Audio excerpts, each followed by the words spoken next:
right, buddy. What do you got?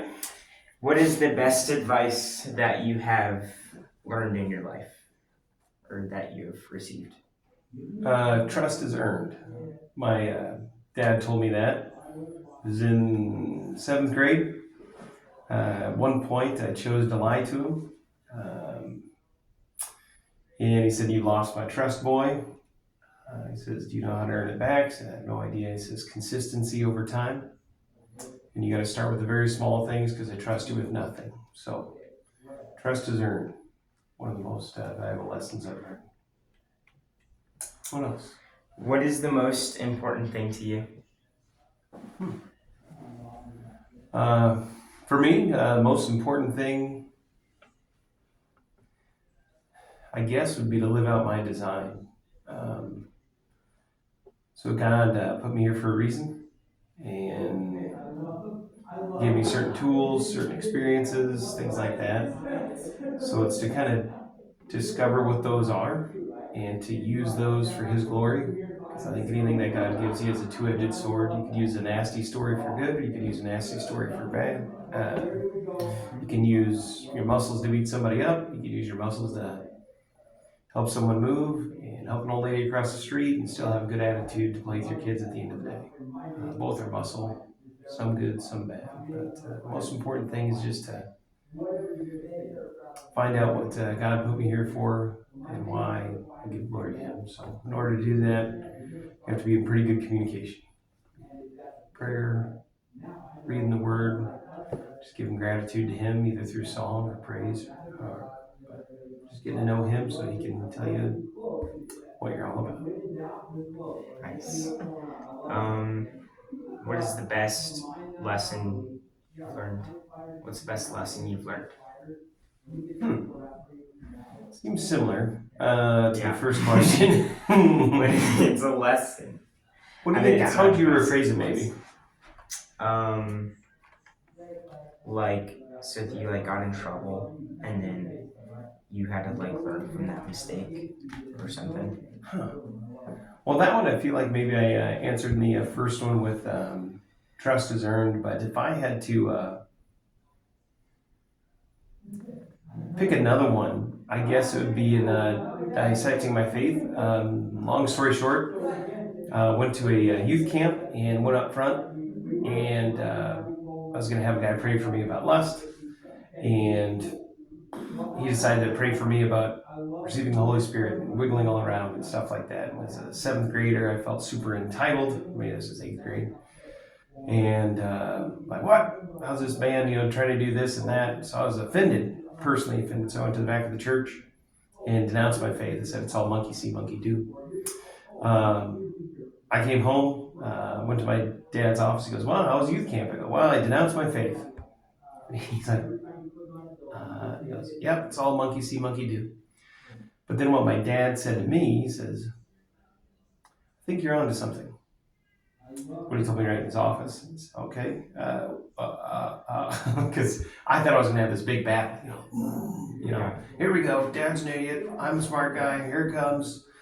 He says, no, son, I think you're onto something. He goes, matter of fact, if you can prove it, I'll do it with you. And it just totally threw the ball back in my court. I think sometimes in life you get offended and you just want to throw the book at whatever. You blame something. You know what it is? It's Christianity. That's the problem. You know what it is? It's a stupid family, or it's the rules you gave me. And then that's it. You just get to hit the quit button. But what my dad challenged me to do is I found out that my faith was just kind of an agreement or something that my family did, but it wasn't something that I personally dove into. So for the first time, trying to prove it all wrong, I was actually getting in the Word for myself, reading out what it actually said, and arguing with it. Annotating would be kind of like arguing with the author. So I was just constantly writing stuff down. Well, that's this, that's that. But my dad set me up to actually take on challenges. He goes, no, don't just throw it away. Let's find this out, and then we'll make the decision. So talk to knowledgeable people. He set me up appointments. So as an eighth grader, I had coffee with an atheist, I had coffee with a Jewish guy, I had coffee with 2 or 3 different pastors, just nailing them with all my really tough questions, this and that. And at the end, my dad goes, well, And I think it was 2 months. I think I was on this journey. School's about to start. He goes, what'd you come up with? I said, wow. I said, thing I came up with is I love Jesus and I hate people. It's not a perfect answer. My dad's like, oh, huh. You love Jesus, but you hate people. So that means we can't call quits on this? Like that's none of you. I was like, no, we can't. Can't call quits on it. It's because it seems as though that Jesus is real and people have a problem. He goes, I see. So you're denouncing your faith was a personal issue that you had with somebody else. It wasn't necessarily Christ or the Bible that you had a problem with. I was like, no. So as far as a lesson I learned, I think a lot of times you're going to have a problem with people. People are kind of like porcupines in the cold. Like in the winter time, they go underground, they get all close, but they're porcupines. And just about the time they get so close, they all poke each other and shoot back out in the cold. And that's a people thing. So just giving people the room to be broken, to be wrong, and pursuing Christ, knowing that He's not going to abandon you. He's going to be there giving you answers. And whenever you run into really tough stuff, even losing my dad, kind of had to do the same thing where I'm looking at all the cards that I'm playing with, my faith, my upbringing, the rules that I've kept in my life, and I lay them all out. And when something bad happens, I try and see if I was playing any different cards, being negative or Buddhism or whatever, Hinduism, just atheism, any of the above, nihilism, if that would have changed the result of the nasty interaction I had, whether it was with the guy at the front of a church, whether it was my dad dying and it didn't make sense, or things like that. And then take a look at your cards and go, no, even if I had different cards, the thing still would have happened. Where did it come from? So just being able to calm down after stuff that rocks your world, assess the cards that you're playing with, pick them up and start playing. Cool. How did you handle tougher times? Like, what did you do to handle it, or kind of keep it under a leash? Oof. Well, I can tell you what I ought to do. I can tell you what I have done. I remember I was under a lot of stress, and I figured working out was the answer. And it's a good answer. Usually, if mom and I get in an argument, I just take out the front door and go for a really long run because it's safe, and I can just get out all the aggression. So sprint in one direction as far as you can. That helped for a while. That turned into workouts. I had a bad boss who was always on my case, and I was making money for you and Aurora, Elle, and I think Scarlett was on the way at the time. And he's just super mean. He's attacking my principles, my dad, anything that he could that just he knew I thought was valuable, and just trying to, I don't know, just peeing in my Cheerios. Not a very nice guy. And I remember being so stressed out. I go to these workouts and we'd be flipping tires and battle ropes and sledgehammers. And the problem was every time I get stressed out, I would work out violently. And what I didn't notice was that I was building my capacity for violence and my appetite for violence. And it was weird. Didn't think anything of it. It was because I was putting it to workout. Hey, that's a good thing.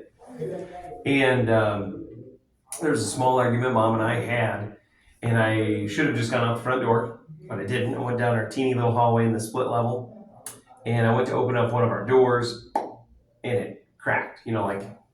Pushed it, but it was a super thin door. It's not because I was strong, but man, all that tension had built up, and then the door cracked, and I was mad at that. I was mad at Mom, and then just tore open the door, the wall behind it. I found a 2x4 underneath and smashed my hand really good. And you and Aurora were there. I think Aurora remembers, but man, it was frustrating. My dad actually walked in later another day, and he wrote on the door, he says, "Here endeth the lesson." And what's so frustrating about that is that I was trying to handle a lot of the pressure in my own physical world. And you'll find out in life that you're not enough. You're going to need God's help to handle some of the big stuff. So ultimately, giving it to Him is the appropriate way to handle a lot of big, heavy stuff. Whether it's a loss in the family, whether it's your principles being attacked, whether it's stress, consistent stress. Working out is good, but you have to know your main diet and know that you need to give it to God, because ultimately you're going to be caught short. There's a lot of cool ideas, there's a lot of deep breathing things, there's a lot of focus, there's a lot of streamlining you can do, set up routines and habits, but you ultimately need to, in my opinion, be going through a Proverbs a day, probably a gospel a day, sometimes Psalms if you're feeling bad, and just connect with Christ, something bigger than you, because one of the biggest things is Christians or dads, or being an example to you guys, is being able to go through something I should not be able to go through, because I'm reaching out to a higher power, in this case, Jesus. But if I were to say the right way to go through tough stuff, I always love to choose love, choose humor, and go to God first. I think that's ultimately the right way to do it. If you're a person who's part pit bull like me, then you're probably going to have way less behaviors if you're outside running, working out, making people laugh, get to know your personality a little bit, make sure you can breathe and have outlets. But the biggest one, and one of the lessons, would be you really need to give it to God, because depending on what you use as your release, it might secretly be building up an appetite for that release. There you go, man. Well, that's all I have today. Thank you for letting me do an interview on you. Here you go, man. Cool. We did it.